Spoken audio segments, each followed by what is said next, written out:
السلام عليكم. وعليكم السلام ورحمة الله وبركاته.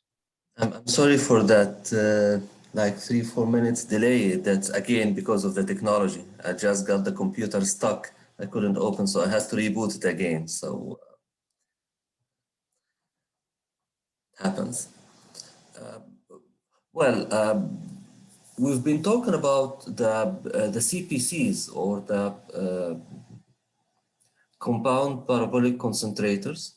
And we have been covering a couple of examples last time about the performance of the CPCs, example 771 and 772. Just to remind you quickly, the examples were basically talking about the calculations of the beam radiation incident on a CPC per square meter. That was the first example. The second one was a modification where actually I've made use of this information so that we can try to calculate the diffuse component of the radiation. And we use that to calculate the value of the amount of energy absorbed by this collector. This example that we have here is a continuation of those, in which basically we are looking for both the diffuse and the ground reflected radiation incident on the receiver for a full CPC. And we know what is the full CPC because we have gone through the full CPC and the truncated ones. Now we have an accepted half angle of 18, which are sloped at 80 degrees of south at a latitude of 35 degrees. The horizontal total radiation is given as 530 watt per meter square, and the diffuse component is 175 watt per meter square. Ground reflectance is given as 0.7. I put the figure again so that we can just imagine how the orientation would be looking like. The value of theta, which is basically this one, this is beta here actually, which is 80 degrees. And if we are considering beta, it would be calculated from the zenith angle to the center of the CPC, and this is the value of our inclination angle again, which is the 80 degrees. And then we have the CPC plus or minus the value of theta of the accepted angle, and accordingly we have the value of the B plus theta C and the B plus minus theta C, which are basically taking care of the starting angle and the ending angle of this unit. Why do we need these? Because these are the conditions that are there to calculate the value of the diffuse component, since the diffuse component is going to be GD over C for the case of B plus theta C less than 90, or in our case, because beta is equal to 80 and the theta C is equal to 18, so the summation is greater than 90. So our component of the diffuse radiation or the radiation falling is going to be according to this equation that we have here. Then if we substitute here directly, you can get the value of the diffuse component. And for the ground component, again, it would equal to 0 if the angle is less than 90. In our case, the angle, the combination beta plus theta C is greater than 90. And accordingly, the ground reflected component can be calculated from this expression that you see here. And the value is calculated to be 25.1. So that was just, a continuation to the couple of examples that we have covered last time. Now, when we come to the orientation and absorbed energy for the compound parabolic concentrator collectors, then you will find that we have many or a variety of CPCs with different geometries that require special treatment. The common type of utilization of these CPCs is the one where we have an evacuated tube receiver with cylindrical absorbing surface that may encounter or have an additional cover.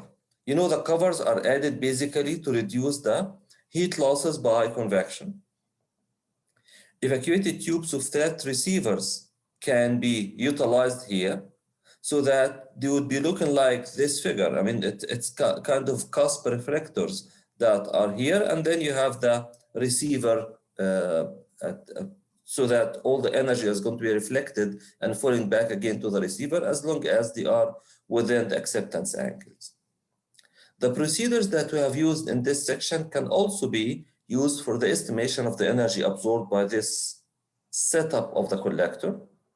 And then we are going to combine this analysis that we have done with a thermal performance analysis just to come up with an estimation of how the whole unit is performing. So we have considered the equations that are treating the performance of the compound parabolic concentrators by equation 7312. The equation is given below, and this equation basically is talking about how much is the useful energy which is which is going to be transferred to the fluid to heat the fluid. We have a fluid entering with a certain temperature, and the whole issue, the whole idea of using the receiver is to increase the temperature of this fluid from T inlet to T outlet. The concentrator or the receiver or the unit itself is absorbing an amount of energy, which is S, and it is losing energy to the surrounding due top loss coefficient, or generally the loss coefficients that we have. So this is like the energy in, and this is the energy out or escaping from the unit.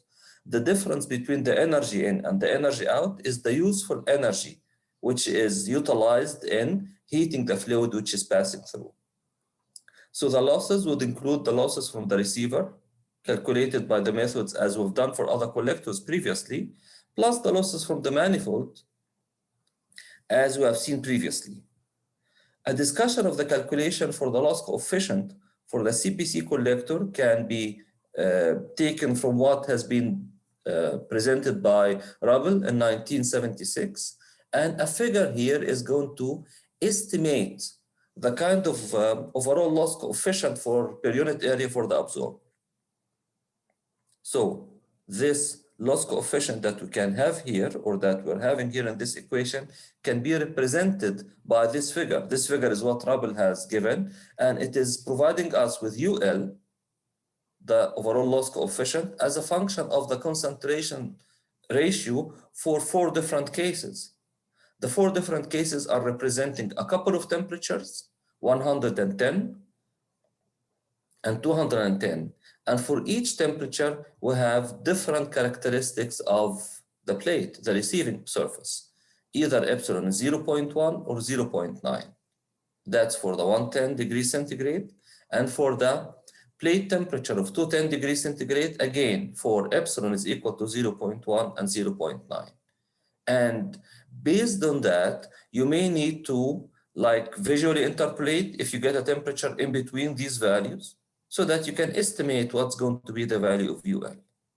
So the coefficients here, the loss coefficients, are given as functions of the concentration ratio, which is the x-axis. The method used in the estimation assume fixed conduction losses, which is independent of the concentration ratio. Both radiation and convection from the plate to the cover are to some degree function with the concentration ratio. They are varying with the concentration ratio, as we can see here in the figure, and how the variations are being seen as a function of the concentration ratio. With estimates of the value of UL, as you are getting the value of UL from here, you can substitute back here so that you can calculate the useful energy of that specific collector that you have in hand. The FR values are being calculated from F dash and UL, the fluid flow rate M, and F double dash is calculated basically by equation 7313. We're going to see that in an example. And the QU value is calculated based on the equation that we have seen a while ago. Average temperature is calculated based on like a check. It's an iterative solution. You start by assuming an average temperature. You calculate the value of UL, and then through the iterations, you verify your solution. This can be seen in the following example here, where we are considering a compound parabolic concentrator that we have seen in the previous example that has a flat receiver with epsilon P is equal to 0.1 under the conditions of its utilization, it is expected that F dash is 0.87. The inlet fluid temperature is 130 degrees centigrade, whereas the ambient temperature, air temperature around it, is at 28 degrees centigrade. The collector array has a total aperture area of 10 meters square. It has 10 concentrators. Each one of them has a width of 0.3 meters. The flow is in parallel, which means that we have basically a kind of like a distributing pipe, and this pipe is distributing its flow in parallel. So the mass flow rate that we have seen previously is going to be distributed equally over the 10 units, 10 receivers that we have. Total flow rate is 0.135. So the flow rate for every tube here is going to be the 0.135 divided by the 10. Fluid heat capacity, CP, is 3,560 joules per kilogram Kelvin or kilogram centigrade. Estimate the useful gain, we're looking for Q useful here, from the collector when the absorbed radiation, the value of S is specified to be 590 watt per meter square. Considering BL, the value of UL, overall loss coefficient, is obtained from figure 781. It's the figure that we have seen a while ago. So we're going to make use of this figure to determine the loss coefficient. And then we need to substitute in this equation here to calculate the value of Q useful. The process or the procedure here for the solution starts by estimating or guessing a value, an initial value of TP, which is 140. From the figure that we have seen, the overall loss coefficient UL can be obtained. We are basing our relations here based on the information that we collected in figure 772 and in example 772. And in this example, the value of the concentration ratio was calculated to be 4.5. So what we are going to do here, we are going to go for the figure 781, and for an epsilon P of 0.1, and for a concentration ratio of 4.5 from here. TP, epsilon P in our case is basically 0.1. So we have epsilon P 0.1 represented by two figures here. One figure is this, and the other figure for the 0.1 is this. So the two dashed figures, one of them is at 110, the other one is at 210. The value that we have for the temperature is 140. So it is somewhere in between here, between this and that, and then you can get the value of UL. UL, if I'm going to do it myself from here, probably being a little bit accurate, trying to construct a vertical line from this point upward, and then we have two intersections. And then I would probably say if this one is 110, this is 210, so it'd be closer to this one, less than halfway through. And then from here, roughly, I can estimate the value of UL. Then the value of UL can be obtained from this figure. Actually, I would not definitely get a value of 6.1 as, something with fraction. I probably get a value of 6 as watt per meter square centigrade. So this is the value of UL that could be obtained from the figure. The flow rate per unit area of the aperture is basically given as the total flow rate divided by area of the aperture, which is specified here in the example as 10 meters square. So the value is being obtained here. Then we're going to substitute in the equations that we covered earlier. We're talking about here FR, which is obtained basically from equation 7313, and the value of FR here, which is basically F dash multiplied by this quantity here, which is basically m dot Cp over AR UL into 1 minus exponential AR UL F dash divided by m dot Cp. And this is basically what you see written here. So this is the m dot Cp, this is the value of UL, 1 minus exponential, this is UL into F dash given divided by m dot into Cp. So the value of Fr has been calculated as 0.82. Then we can substitute in Qu. Qu is Fr that we calculated here into the area of the aperture, which is 10, area of the aperture. Fr is 0.82 into S. It has been given in the example as 590. UL is being given here. And then the ratio AA over AR is the concentration ratio, which is this. Ti is 130 and the ambient temperature is 28, from which we can calculate Qu as 3.7 kilowatt. This Qu is nothing but m dot into Cp into delta T, the temperature difference between the inlet and the outlet of the fluid going to the collector. And when we substitute here, the value of delta T is Qu divided by m dot Cp, and that gets an increase of the temperature of about 7.7 degrees centigrade. Then, if you wish, probably you may get from these values, you can just check your assumption of the value of TPM, the one that we have already assumed at the beginning as 140. This is the mean temperature of the plate or the receiver. You can verify that and you'll find that you are getting a value which is close to your assumption, so that you don't have to reiterate again for this case. So that typically is another example where we can calculate the value of the useful energy given to the fluid and the increase in temperature for the fluid as it passes through the collector.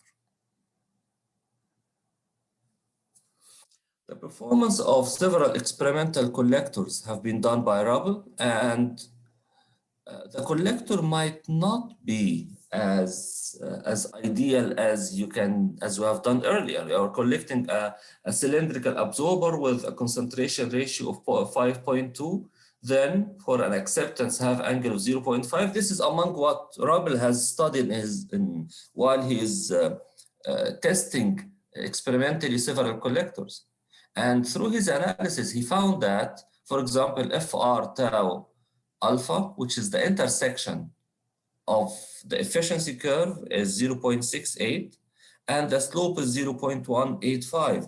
He has done that keeping in mind that the efficiency curve is something similar to what we have shown earlier for the flat plate. There is an intersection point here, which is F average into tau alpha, whereas the slope, which is F average UL, is being given by this quantity. As a matter of fact, the efficiency might not be as simple as a straight line formula, and in many cases, it depends on the temperature difference and GT, so that it would follow some sort of a polynomial expression rather than a straight line. And an equation or this kind of figures, which are based on experimental results, has been obtained basically from what you have seen earlier in chapter 6 in figure 6.18.5.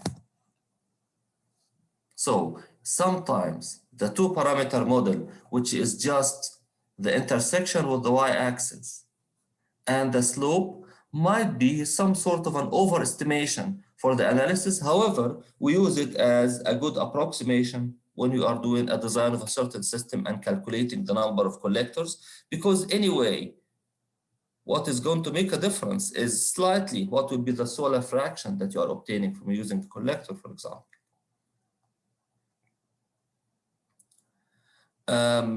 This part is left as a reading part, which is talking about linear imaging concentrators, talk about the geometry of them. And this is just a quick reminder of what we have been covering as parabolic compound parabolic concentrators, and why we are using the concentrators. The kind of features that we are giving, that we have here, is that as long as the incident radiation is falling within the acceptance angle, then would guarantee that almost all the radiation is going to be reflected and falling into the receiver.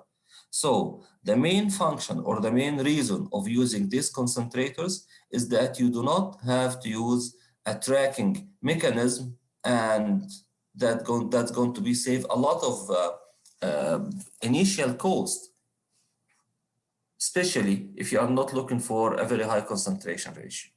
It can be a two-dimensional case, or it can be a paraboloid, as you can see here, which is taken a circular cross-section.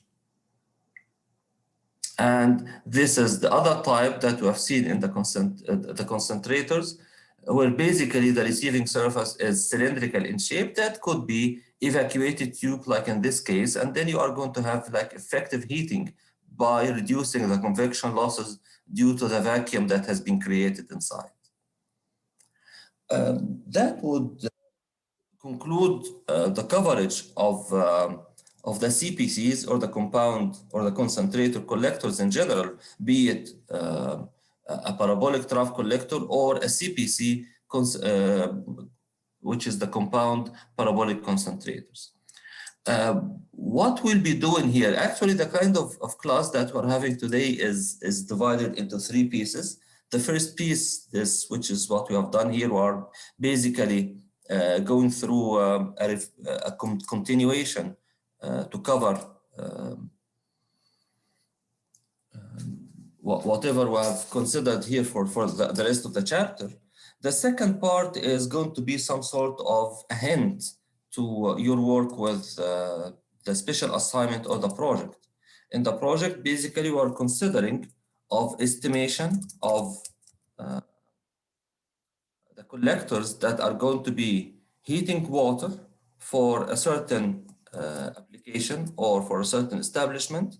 In this case, basically, it's a hotel that we need to use the F-chart method for water heating.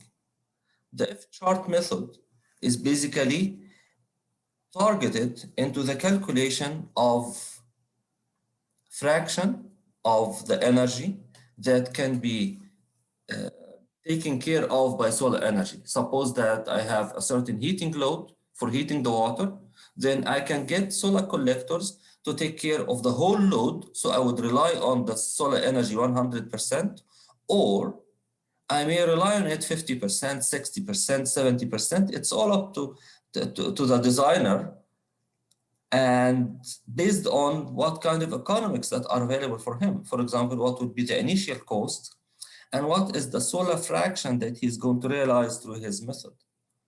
The F-chart method has certain procedure steps that are going to be followed, and I would probably start by presenting the project problem first, and then we'll tell you what kind of information that are needed, and based on what we are going to make our selections. So I'm going to share the statement of the problem with you first.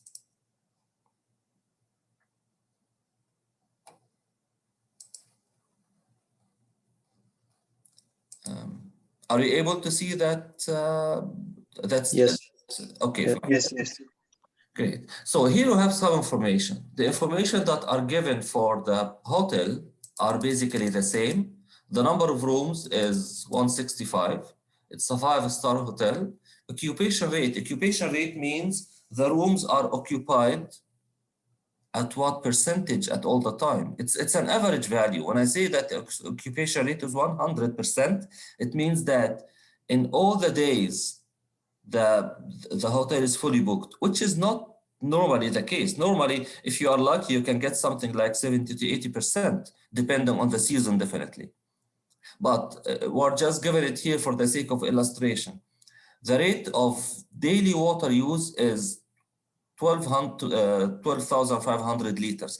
Actually, the information that are given above, the number of rooms and the occupation rate, is basically utilized to calculate the rate of daily water use. Here we are we are passing all this information and providing that this is going to be the value. So this one, it means that we are not going in our hand calculation to make use of this or that. So this becomes some sort of additional information that are given as to describe the location that we are considering. So what we are interested in basically is this. What if, can we solve the problem without giving the value of 12500? The answer is yes. And this is basically what we would do, taking, for example, a value of 110 liters per person as a daily average daily use. And then you would count the number of rooms by the number of occupants per room, which is typically 2. So 165 multiplied by 2 multiplied by 110, it will give you some sort of an estimate of what you'd expect for the hot water. Is it necessarily going to be like this? No, not necessarily, because there is variations of the people utilization of water. That's why just to get rid of the estimates, I've just specified the value of the 12,500 liters as the total amount of energy that is being used. And actually, as a matter of fact, sometimes this value is more than the distribution or more than the expected utilization of hot water by residents in the hotel, because the hotel is not only hot water in the rooms, but you may need hot water for laundry. You may need hot water, for example, the swimming pool. You may need different sources of hot water there. And accordingly, for washing and cleaning the kitchens and general toilets. And so all of these are requiring hot water, which are not dependent on the number of occupants to some extent. So just to get rid of the estimates that you might get here, the value of the daily use of the hot water for the whole hotel has been specified here. We need to heat the water up to 60 degrees centigrade. Actually, 60 is the threshold. If the temperature is greater than 60, it starts to burn the skin. So normally it's like 55 to 58 like that. So to be on the safe side, we said it's 50. The number of days per week of utilization of the hotel, that's something, again, which is not needed in our calculation, because the value of m dot has been calculated or estimated right away. This is the temperature of the water as it enters from the municipality. Water inlet to the hotel is ranging between 22.5 in winter to 29.8 in summer. Heat losses in the pipelines are estimated to be about 4%. We are using the standard storage of 75 liters per meter square of collector area. We are not using a heat exchanger. So we are heating water right away. We are not heating ethylene glycol and then the ethylene glycol through a heat exchanger is heating water. This is simply heating. And this is the price that we are paying for the kilowatt hour of electric consumption. So before using the solar collectors, you used to heat all this amount of water by electric heaters, and the electric heaters are consuming electricity, and the price you are paying for the electric consumption is 30 halalas per kilowatt hour. We have different cities that we need to do our analysis from. So the procedure is basically going to be the same, but what is going to change is basically what is going to be the air temperature and what's going to be the value of the instant radiation falling in different months. What we're looking for here is to answer this question: what type of collectors you may use? You may use flat plate collectors or evacuated tube collectors. This answer are not going to be through the hand calculation. I mean, I wouldn't recommend it. You still can do that. You can go for hand calculation and make a selection of a certain collector. And from the collector, basically what you are looking for is the FR into tau alpha and FR into UL, which are making basically the kind of figure that we have, the intersection and the slope. And the intersection and slope are found in the specifications of many of the solar collectors that you may have. What would be the solar fraction? The number of collectors, that's something actually you are going to come up with a number of collectors, and for the number of collectors that you are going to assume, it is going to result in a solar fraction. If you need higher solar fraction, increase the number of collectors. We'll calculate the solar fraction for each case. If we change the number of collectors, the solar fraction is going to change. So you can keep on increasing it until you get a value of 75% of 0.75 solar fraction. The payback period, you don't have to do it manually. You can rely on the software to do it for you. And I'm going to show you this, how this can be done. And then how much saving of the CO2, again, that's something that we can rely on the software to do it. Now, first we need to do some sort of step-by-step calculations to come up with the solar fraction. What we have here is the distribution of the cities so that every one of you, or actually every two, are taking a certain city and working at. Now coming up, and these are the data for each city. What we need from this data is a couple of readings. One of them is this, the air temperature. And the second one is the amount of daily solar radiation. But the daily solar radiation here is given as kilowatt hour per meter square per day. We need to change this to megajoule per day, per meter square, megajoule per meter square. And this is basically done by multiplying this value by a conversion factor. The conversion factor is 3.6. Let's now go through a step-by-step. Before we do that, remember that we are going to do the calculations for each month.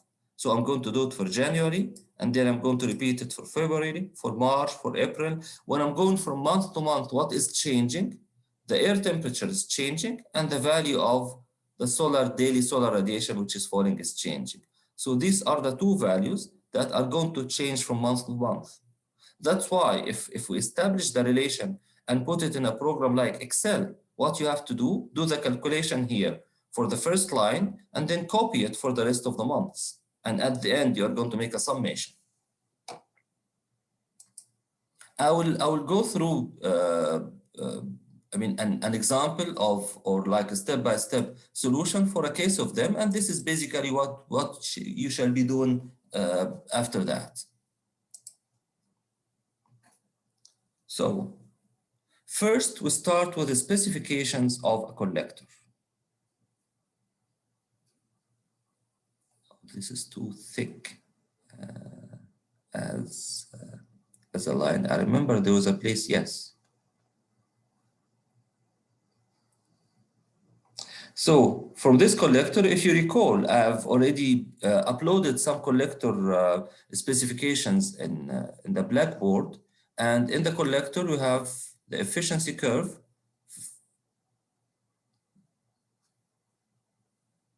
which here, the intersection is basically FR into tau alpha, whereas the slope is FR UL. These are the values that you are going to get from the specifications of the collector that you have. So you have a couple of flat plate collectors there. One of them is Caleffi, the other one is Weissman. So you can just select whatever you want. And from a collector which I think it was Caleffi or so, the value of FR tau alpha here is 0.42, and this value basically is 1.17. Now, certain corrections that we are going to need in our calculations, and we are going to make this assumption, tau alpha over tau alpha n is 0.89. You can take this value as a constant, and FR dash over FR, you can take it as 0.97. So these corrections, you can take them as constant value. Now we can start with January, in which the value of TA for Dhahran, for example, is 17.1 degrees Celsius. And the solar energy, which is falling, basically it is given as 3.54.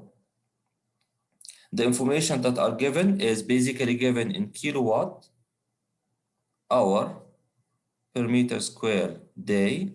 You're going to multiply this by 3.6. So the value is going to be given as 12.74 megajoule per meter square per day. This is the value that we need to have.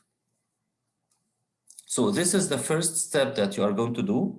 And then you are going to look at the quantity of water, which is 1,2,500 liters per day. This is the consumption of the hotel per day.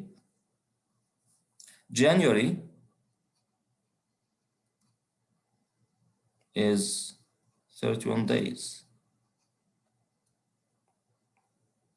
So the load, what is the load? The load is the quantity of water that you need to heat. What amount of energy that will be needed to heat this water, which is basically the mass into Cp into delta T. The mass is 12500. Cp for water 4.1868. And the temperature difference, this is the temperature that you want to heat the water to, and 30 is the inlet temperature, which is taken as a constant here. You may do something here. I mean, you can work it out here and take the value of 30 as your constant value throughout the year. If you want to be more specific, more accurate, you can look at the tables of the data that are given for the water temperature, and you take the minimum water temperature in winter seasons and the summer temperature or the highest temperature in summer season. So you can take this value as constant. If you want to be more meticulous, then what you do is that you just take two values. One value is the maximum value in the summer months and the minimum value in the winter months. Winter months here in Dhahran, you can say that it would be November, December, January and February. This is where you can take the minimum value given in the table, and the rest of the months you can take the maximum value. Doing that, you are going also to divide this by 10 to the power of 6 for the unit conversion, so that you can have the values are being calculated in megawatts, or basically megajoules per meter square, definitely. That's the load, sorry, it's megajoules. Then what you need to do is to substitute in the expressions where you need the two functions, x and y. These are needed, or these are typical steps for the solar fraction method. If you go back again to the solar fraction lecture where we talked about it, you'll find that these expressions are given as F, R, UL. This is the value that we have already obtained based on the collector specifications. The temperature difference is a reference temperature, which is always 100, minus TA. TA here is going to change from one month to the other. N, number of days in the month, is going to change from one month to the other. Each day has 24 hours, and each hour has 3600 seconds. This is divided by the load that we have calculated here into 10 to the power of 9 into a correction factor. The correction factor here is related to the storage. We said in this example that we are going to consider 75 liters per meter square of collector area, which is the standard. So here you can calculate the value of x over A as 0.002. The value of y is FR into tau alpha. Again, this is obtained from the specifications of the collector, multiplied by FR dash over FR. It's a correction factor, which is going to be taken from here. The value of tau alpha over tau alpha average or normal, the value again will be taken from here. It's a constant. G is the irradiation falling from the sun, which is this value that we calculated in our first step, into number of days in the month. For January, again, it's 31, divided again by the same L here into 1000 into 1. Here 10 to the power of 9, here 1000, that has something to do with basically selection of the units. Here everything's being calculated in terms of megajoule. Here things are calculated in joules, and this is in megajoules. We are just making sure that the units are consistent there. Then, now here comes the area of the collector. This is the area of the total collectors that we have. And now this is all up to you. When you go to the specifications of the collector, you'll find that it is providing you with area for each collector is given as a certain value. The selection that we made here for Caleffi, for example, has given us an area of each collector as 4.05. You can do another selection, it will give you another value of the area. It's all up to you. And the number of collectors, what would be the number of collectors? You are going to try it. Trying here, you can come up with a certain value. I started with a value of number of collectors as 84. You can select it 50, you can select it 30, and how we can do this or how we can estimate that, I'll give you a hint in a while. Then you are going based on that to calculate the value of X and the value of Y. Taking the values of X and Y, then you are going to calculate the value of the fraction. The fraction is given as a function of X and Y. You'll find that in the lecture that we have covered, and we are talking about water heating here. And for water heating, F is 1.029 Y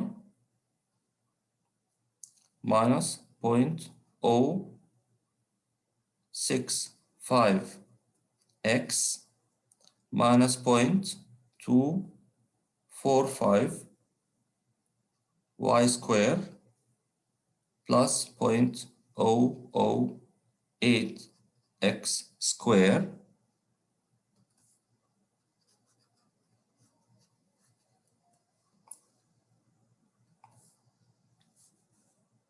plus 0.0215 y cube. Our calculations previously showed that x over AC is 0.002, y over AC is 0.001. When you multiply that by the AC, which is number of collectors into area of the collector, and for number of collectors of 84 and area of the collector is 4.05, then you can get a value of X as 0.84 and Y as, I calculated the value of Y as 0.48. Substitute X and Y in this expression here, then you can get a value of 0.385. What does this mean? It means that selecting 84 collectors will provide me with an energy which is going to cover like 38.5% of the total energy needed. The rest is going to be completed by electricity. You needed 100% electricity, increase this number. 100% solar collector or more solar collectors, increase this number.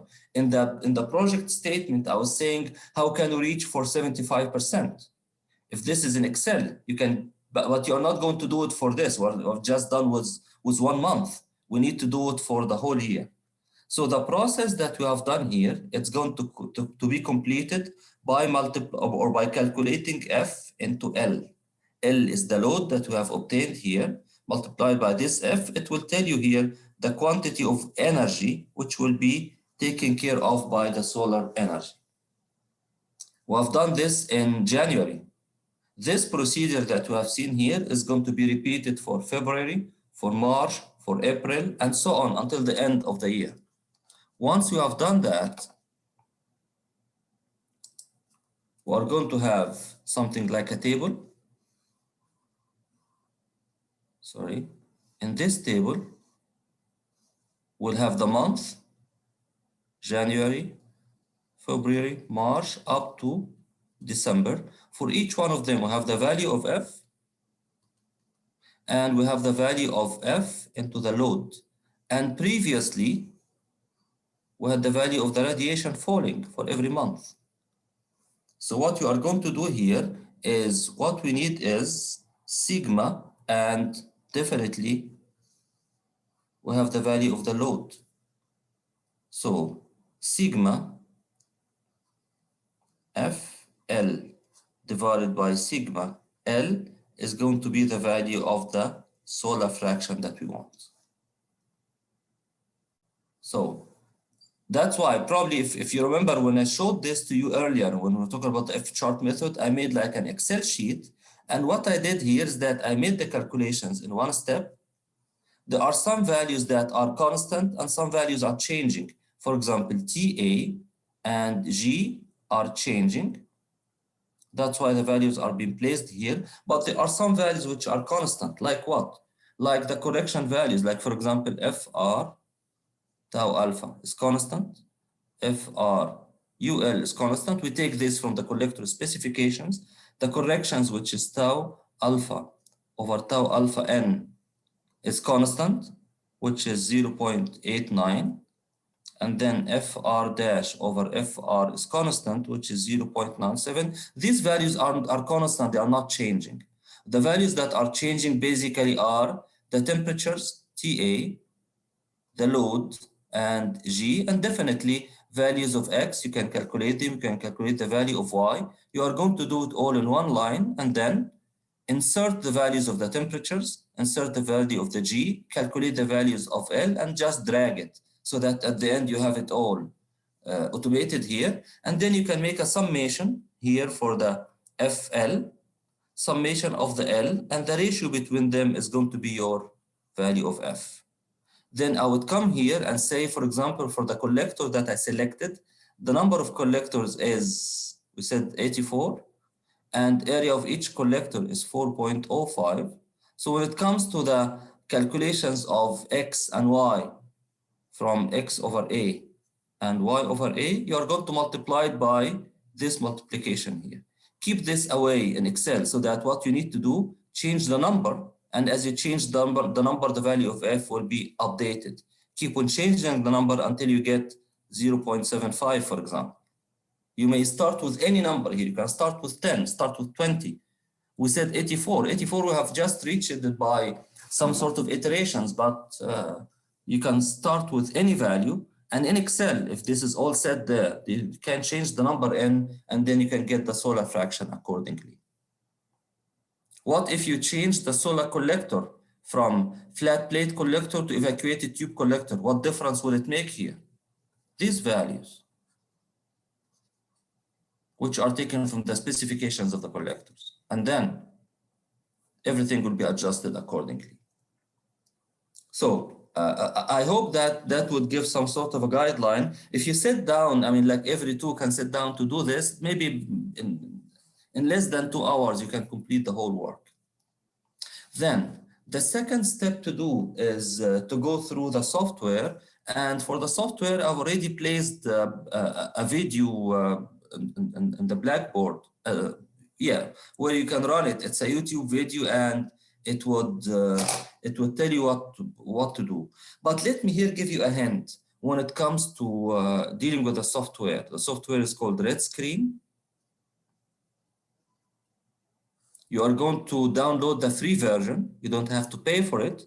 But what's the only drawback is that it's not going to save your work.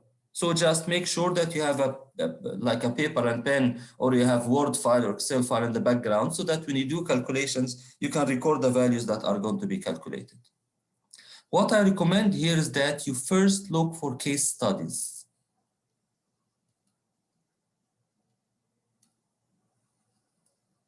From the case studies, select the case where you have hot water for a hotel in India, in a city called Chennai. Okay, take this, and with this value, you can then change it. You can change the city to the city that you have. The weather calculations are going to be adjusted automatically, and then you can start from there. Instead of starting from scratch, you start from a case study, adjust the values that you have to your values here in the example, and it will give you like a database of collectors. You can select any collector. I did not specify it. You can accept whatever is there in that in that example. And the case study is giving you a collector which is made by an Indian company called Tata. It's a very famous company, even producing cars and buses. And it's producing solar collectors. You can accept it, or you can just click on the database, a certain button there. You can make selection between hundreds of solar collectors. It's all up to you to select whatever that you want. It will give you a certain value of an estimate of the quantity of water. You're going to ignore that and place the value of 12,500 liters as your value. It will estimate the value of the solar collectors for you, and the 84 actually came from there. When you put that information there, it is estimated the value of 84. Then you can change it the way that you like. All you have to do, change the value, look down, you'll find the solar collector or the solar fraction being calculated automatically. So that's something that can be done easily within the software. I think now we're left with something like 20 minutes for the quiz. So I'm just trying to make the quiz available, and then we can start with that. If you wish to have like, I just recommend that you go through that software, and maybe today, if you like, I can start at 12:30. I'll make an open session where I can go through the software quickly through the calculations. And if you just want to see it, then I'll just send the link within the Blackboard so that you can join if you like. So that will be of how to make use of the software in these calculations, which is something that's going to be very quick. But in case you need the guidance, just look at the video first, and then you can see that, or you can join us at 12:30 for this, inshallah. Today, Doctor? Today at 12:30.